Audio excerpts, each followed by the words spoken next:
Wise president JD veins जेका गुफ्तगू कई त अमेरिका में इज़राइल छा करे रहियो आहे, इज़राइल जो जेको ईरान अमेरिका जंग में हिन महिल हुनखे कीअं सबोटाज करण जी ऐं ख़राबु करण जी डायलॉग खे कोशिशि करे रहियो आहे, या इज़राइल अमेरिका जी डिसीशन मेकिंग ते कीअं असरअंदाज़ थींदो आहे।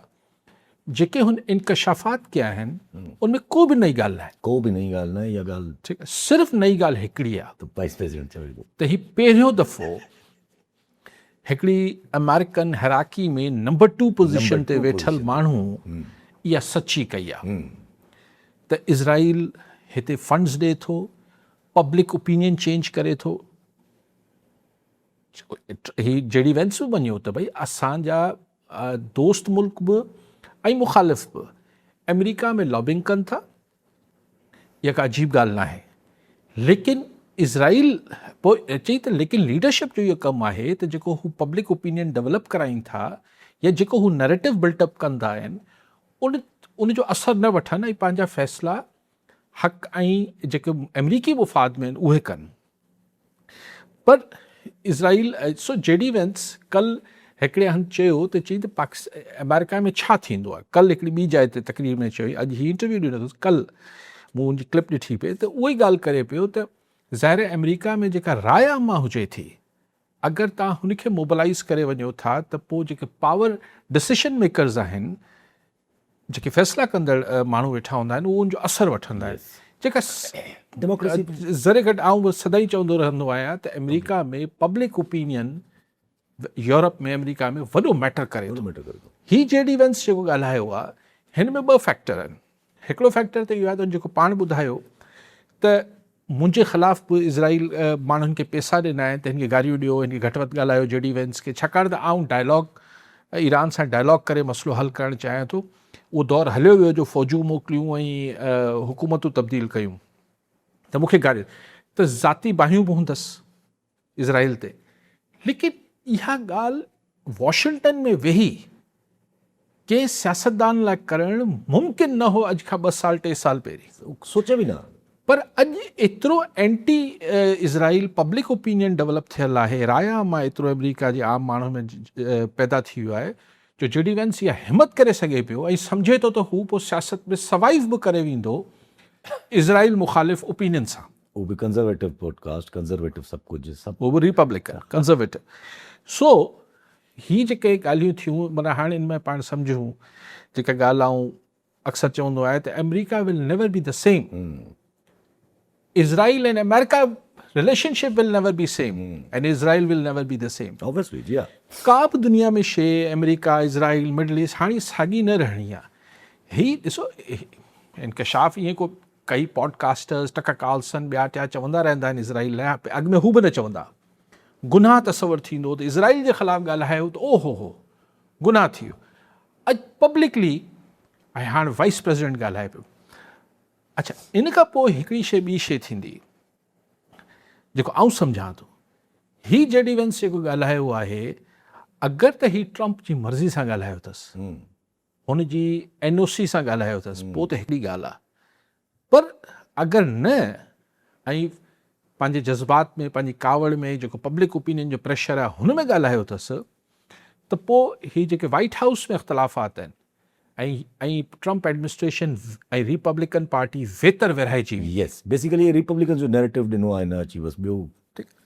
सो ऐं हिन में हुन इहो अमेरिका ट्रंप जेको ब्लफ हणे पियो त आऊं हमला करे छॾींदसि ऐं न्यूयॉर्क टाइम्स जो ख़बरूं ॾिए थो त ज़मीनी फ़ौजूं मोकिलींदसि ईरान में, उहो बि ट्रंप यानी उहो हिन ब्लफ ख़तमु करे छॾियो।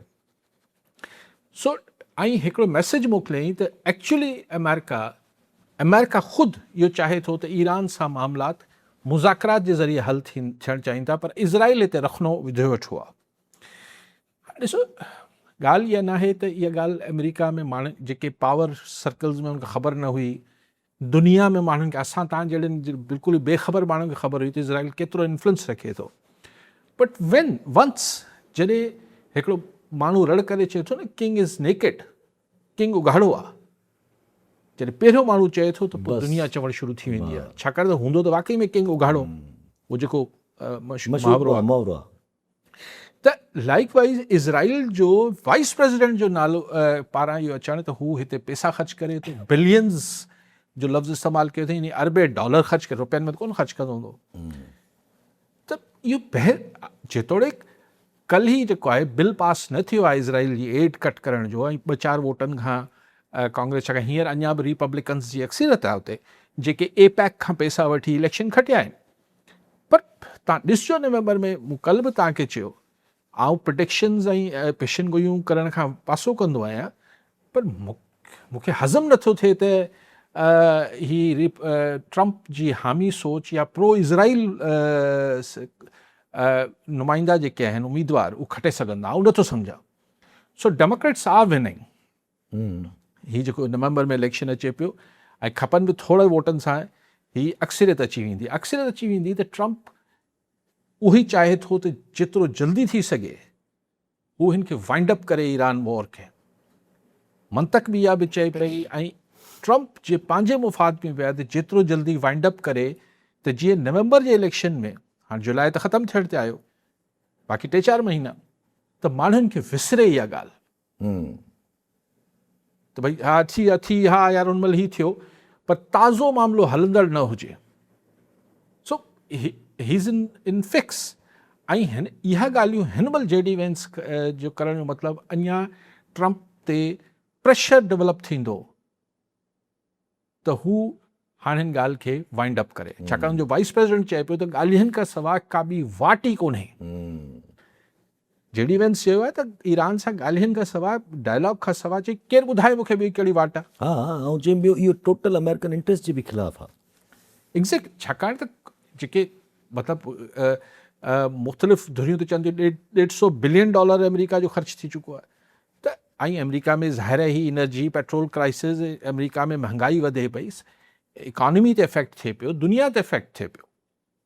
सो मंतक त वरी इहो चए थी त इहा हाणे डायलॉग वरी शुरू थींदो। साहिब हिकु डायलॉग त शुरू थींदो, उहो त अॼु पाकिस्तान बि चयो त इहो MOU जो ई ज़रियो आहे, जिथां वापसि हिननि खे हलणो पवंदो। हिन वक़्तु भले पाकिस्तान जी फॉरेन सेक्रेटरी बि चयो त असां MOU ते क़ाइमु आहियूं, पाकिस्तान बि पंहिंजी सालसी ते क़ाइमु आहे, इहो ई ज़रियो आहे जो अमेरिका ऐं ईरान खे वापसि अचिणो पवंदो। भले हिन वक़्तु जेको आहे उहो लड़ाई हले थी पई, जॾहिं लड़ाई बंदि कंदा त पोइ वापसि ईंदा।